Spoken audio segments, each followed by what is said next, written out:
Marginalised voices are defined as the voices of those lacking in power, resources, or privilege.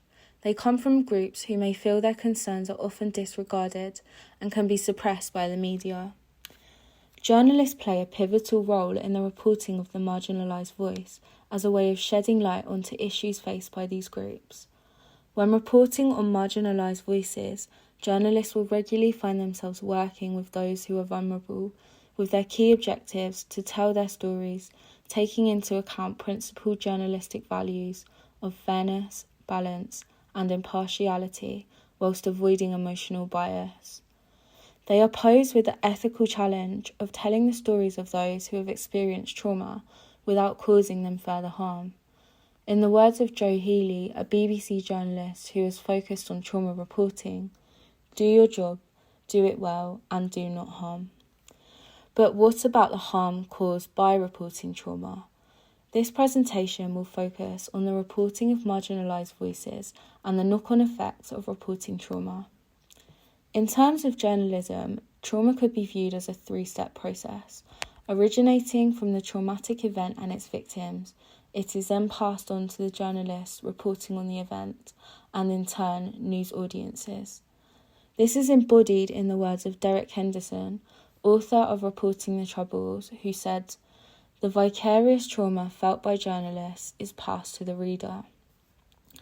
A recent example of the different effects of trauma within journalism is the reporting of the Grenfell fire in 2017.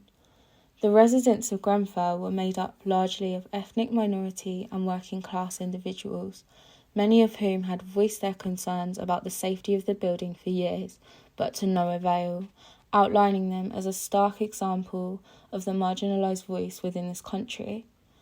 Those reporting on Grenfell had the ethical responsibility to project these voices, but also to be empathetic and sensitive to victims' trauma, avoiding taking a smash and grab approach which could worsen their situation. As well as this, an aspect of self-care comes into the picture when reporting events such as these. Aside from the obvious trauma of the victims, there is little consideration given to the second-hand trauma experienced by reporters. In a piece written for the Dart Centre, Jason Parkinson revealed the trauma he experienced after reporting the Grenfell fire as it happened.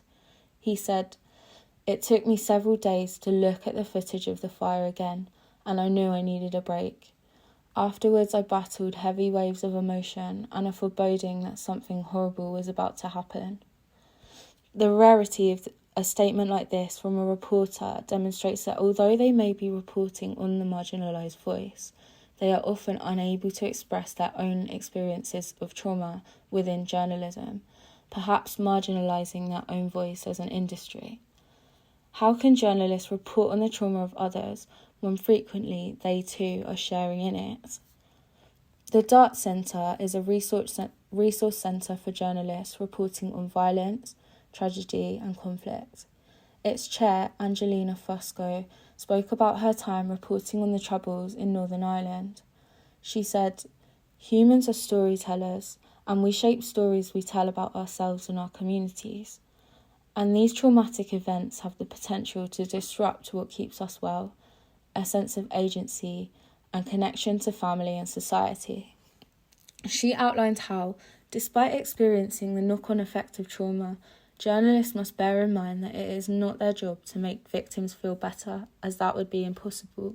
Instead, journalists are there to get stories as empathetically as they can, but with care and accuracy too.